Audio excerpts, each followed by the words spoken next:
the United States of America, and to the republic for which it stands, one nation, under God, indivisible, with liberty and justice for all. Roll call, Ms. Williams. Mr. Lyons? Here. Mrs. Mizbach? Here. Mr. Kashani? Dr. Campbell? Here. Mr. DiTullio? Here. Dr. Mahan? Here. Dr. Meyer? Here. Mr. Moy? Here. Mrs. Swope? Here. Thank you. Thank you. We'll move right to recognition of visitors. Have we any visitors registered for the meeting, Ms. Williams? We do not, and there's nobody here physically in the DeWitt. Thank you. Correspondence, Ms. Williams? The Dugan family emailed the board regarding senior events. Thank you. Item 2.01 is a strategic update on the continuity of learning plan. Dr. Miller? Sure.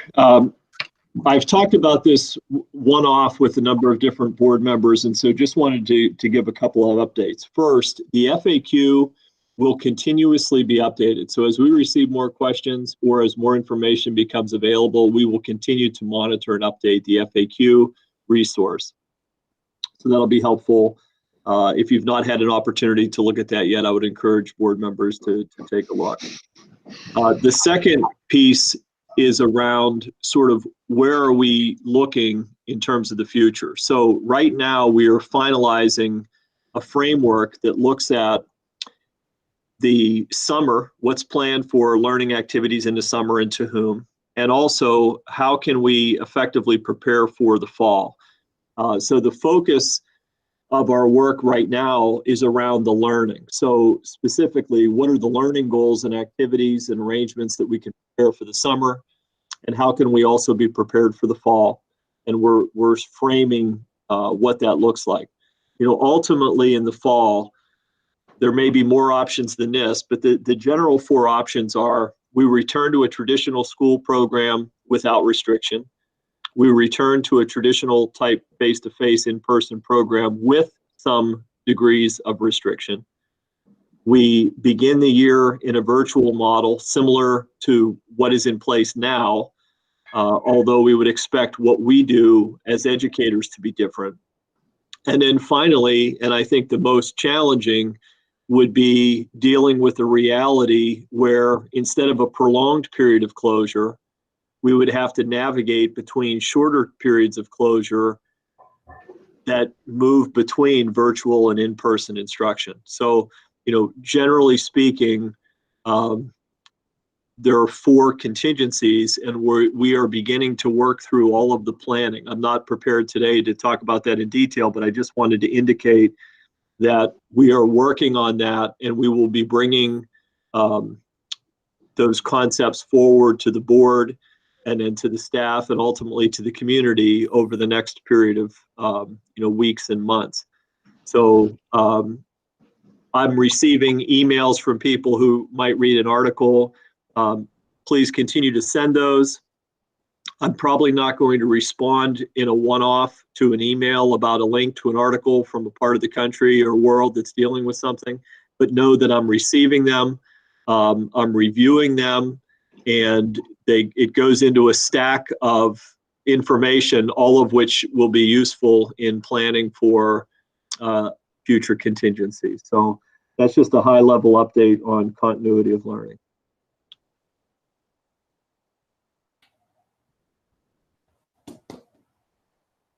You're muted, I think, Peter. Sorry. Any questions or comments from the board?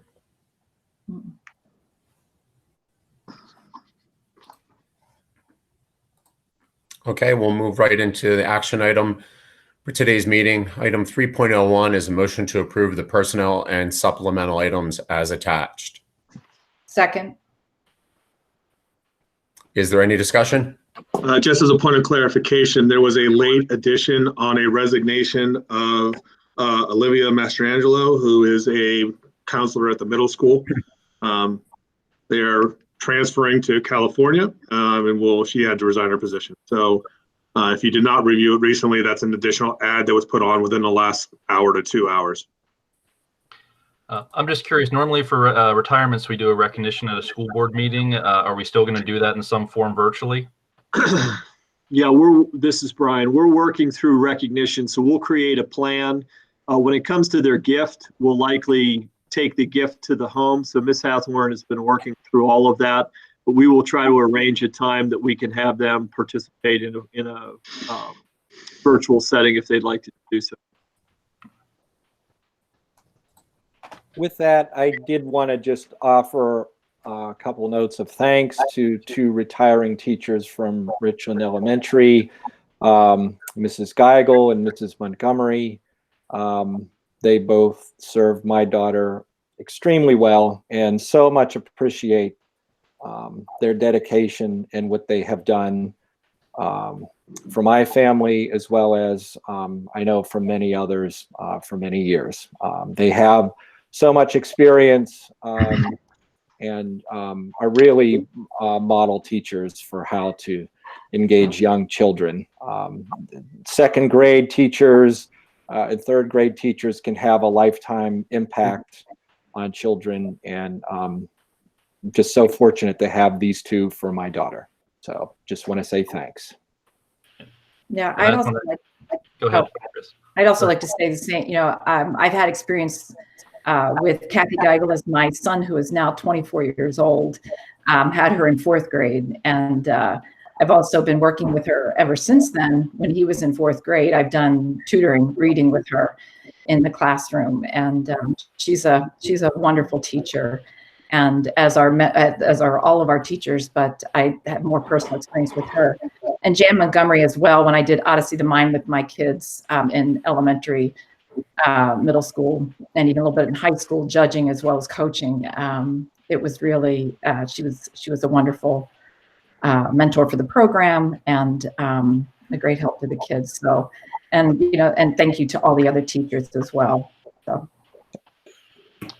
And I just want to add that, my daughter really loved having Mrs. Scheller as an art teacher at Wexford Elementary. I got so much out of that experience, and just, was really sad to hear that she was retiring and that my younger kids wouldn't get a chance to experience that.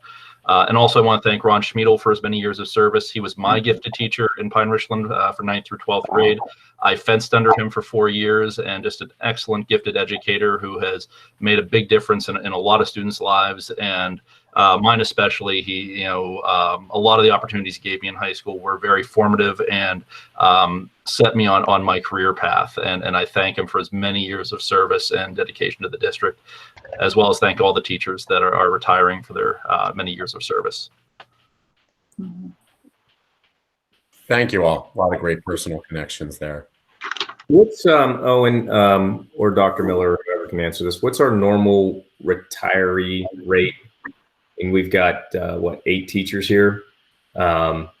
Seems higher than that number, but when you do the math, if you figure everyone lasts 30 years, it's actually lower than what would be expected. So where are we? So you want to go first, Owen? I mean, generally, so I will tell you this. We also, I know one that has not submitted. There's going to be at least one more that comes in this list. Like, for instance, last year was a very down year in retirements. There were literally 3 or 4. It was a small group last year. So this is a significantly bump from the prior year. I mean, it's somewhat cyclical in the fact of when do they become eligible for the retirement incentive, for instance. They're holding out until they hit that full year of superannuation. And like for this, we've had a number of teachers this year who just have extended careers. I mean, Ron Schmiedel has been here 30 plus. Ms. Scheller from that perspective is also well beyond that. So there's a number of them that have been here and stayed on for quite some time. So 9 or so. It's a little higher than we normally see, but I don't think it's every year it's X, Y, or Z, but because it varies. Yeah, I would add just one detail, Greg. And we see that actually when we go into the negotiations process. You see where people fall on step and column in terms of their years in the district. And 30 years ago, the district was much smaller. So the size of our teaching workforce really exploded, in the 90s and early 2000s as the student enrollment increased. So if you will, the quote bubbles of more teachers sort of in the same number of years is lagging behind a little bit in terms of their career, if that makes sense.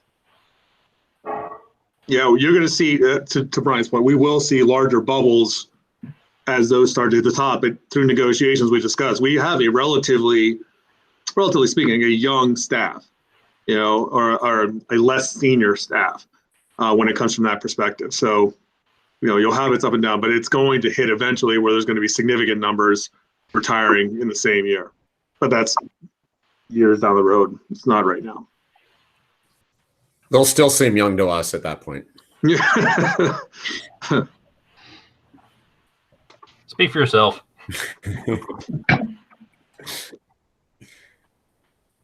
Any other comments or discussion? Okay, I think we can do a voice vote on this. All those in favor say yes. Yes. Yes. Opposed? Motion carries. Next item is a discussion item around the meal service program that's being offered right now. Dr. Miller? Yeah, I'll start.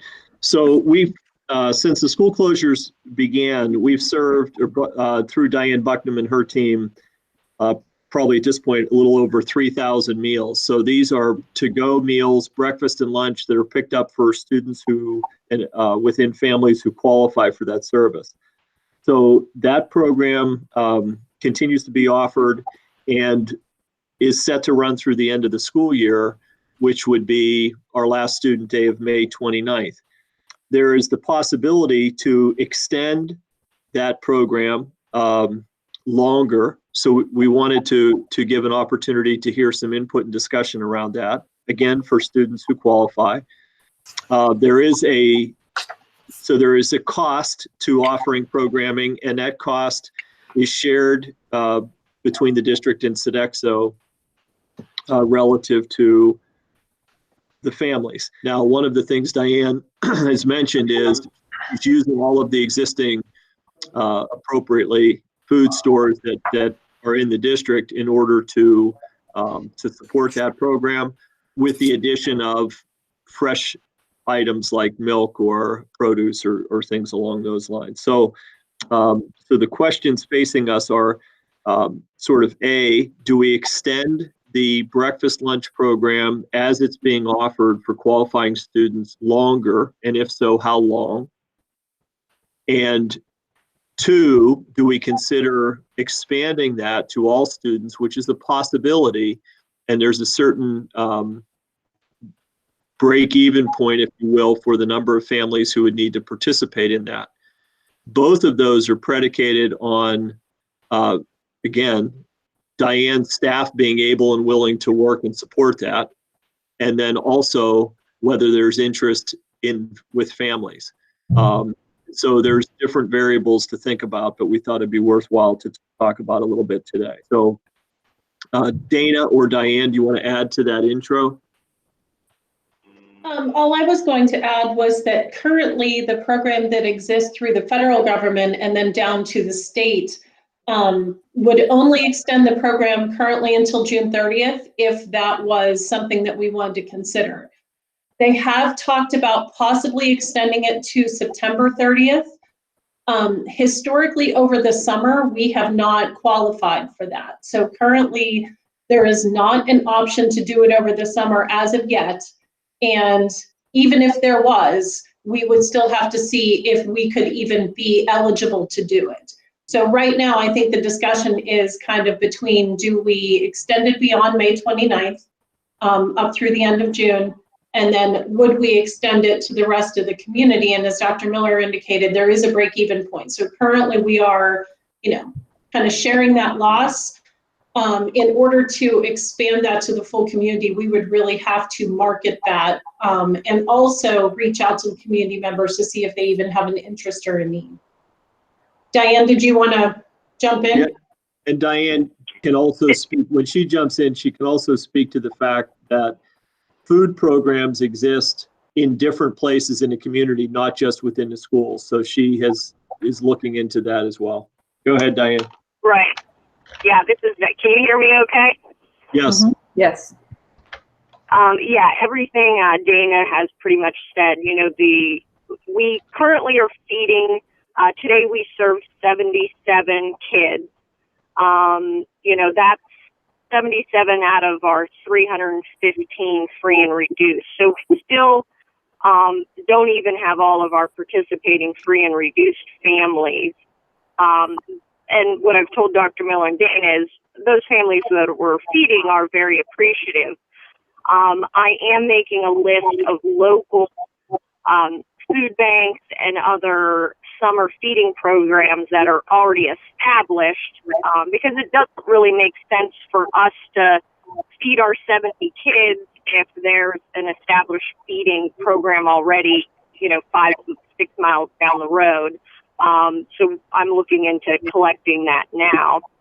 I've heard back from about a third of my staff, you know, trying to find out if I have enough staff. I think I have a small group that are willing to continue soon if we do extend it. So that's really my update. I can answer any other questions or see what the thought process is on this. Could you explain the break, when you mentioned the break even based on the number of participants, you're saying, and this is expanded beyond the scope of free and reduced price meals, right? Right. So the programs that are running now provide us a higher reimbursement from a federal program. Anyone who we feed is considered a free student, which is at a much higher rate of reimbursement.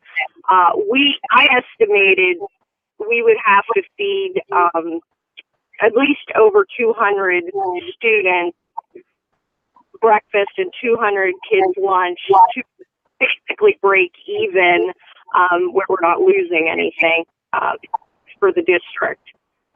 So I'm not even sure if we open it up, it will get many more families.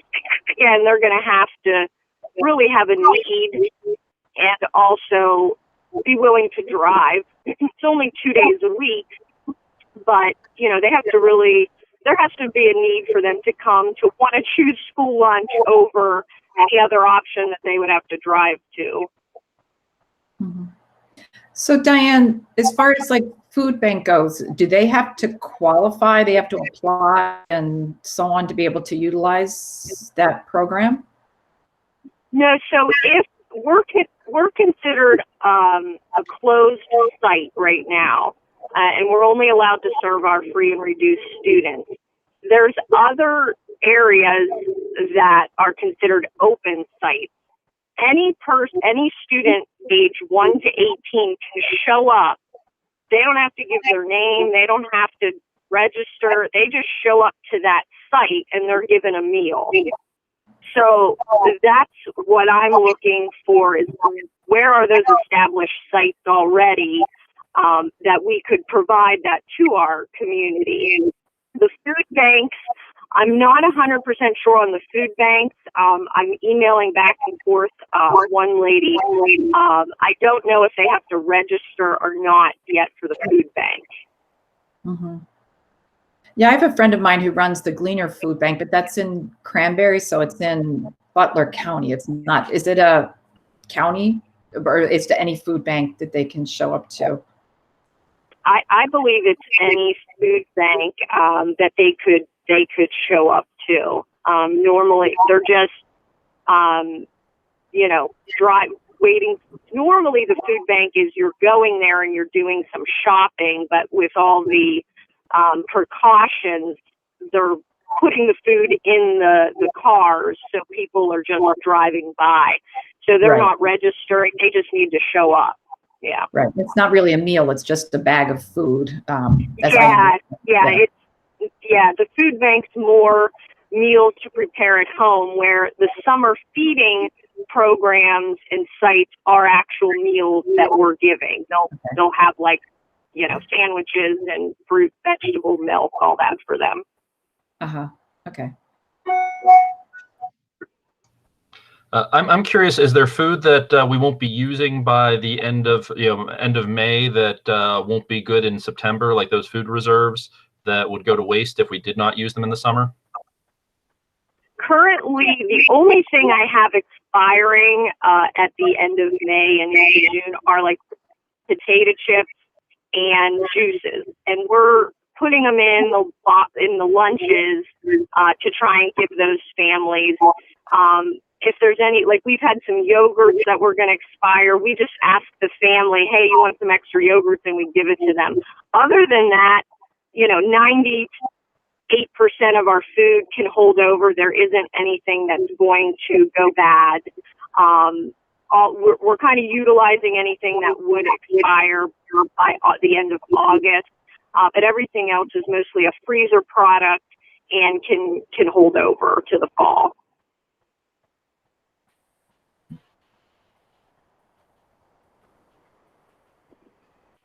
So it sounds like we just really don't know somewhat the need, unless there's a survey done. I mean, but if you're saying there's only 70 meals right now and I mean, if we're concerned about break even for budget purposes, knowing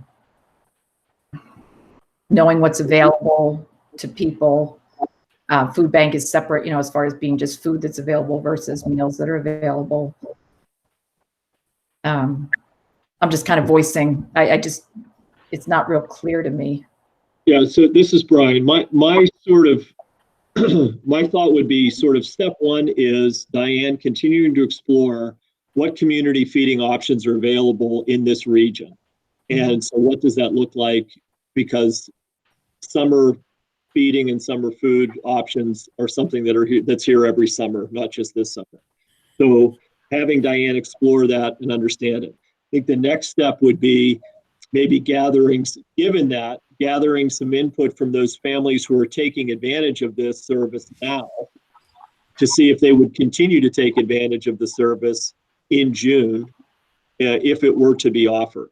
The combination of the answers to that and the answers to her staffing questions about could we do it if there is interest would help us, I think, inform sort of the next step of the process. It doesn't sound like there is reason at this time, and it's not to consider expanding. In other words, expanding to meet a need that's not in front of us doesn't seem to be the next thought or action at this point anyway. That's sort of my step-by-step discernment. Yeah, that makes sense. It's just without a readily apparent need for the expansion. Yeah, I'm not sure that makes sense. But expanding the free and reduced price lunch service through the end of June does.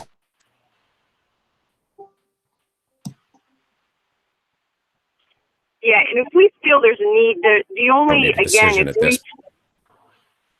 if we're working with the current families we have now, there's really, again, the only product I'll be purchasing is milk and some fruit and vegetables. Other than that, we have all products on site to probably make it even till the end of June.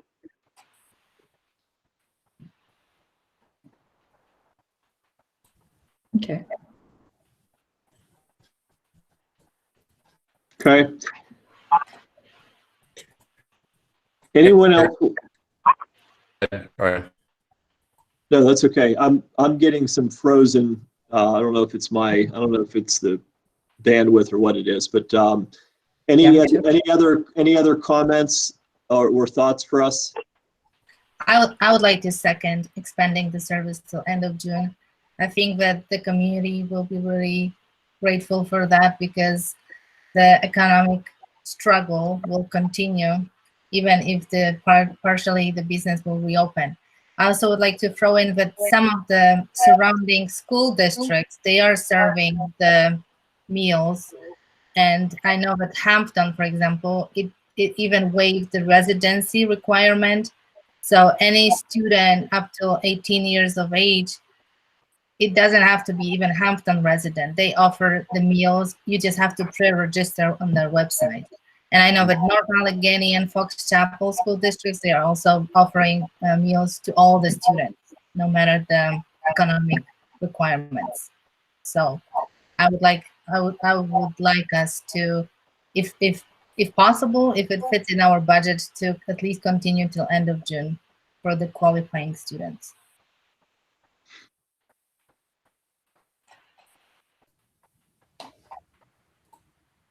Okay. Okay, we good, Dr. Miller? Yeah, I'll put an update in, I'll keep the board updated through my weekly updates. All right. We'll move to the second recognition of visitors. Ms. Williams, do we have anybody in the virtual or physical lobby? We do not have anyone physically here and nobody who has indicated they'd like to speak to the board online. So we're good to go. Very well then. Thank you everyone for your time this Monday. The meeting is adjourned. Thank you. Thanks, everyone. Bye.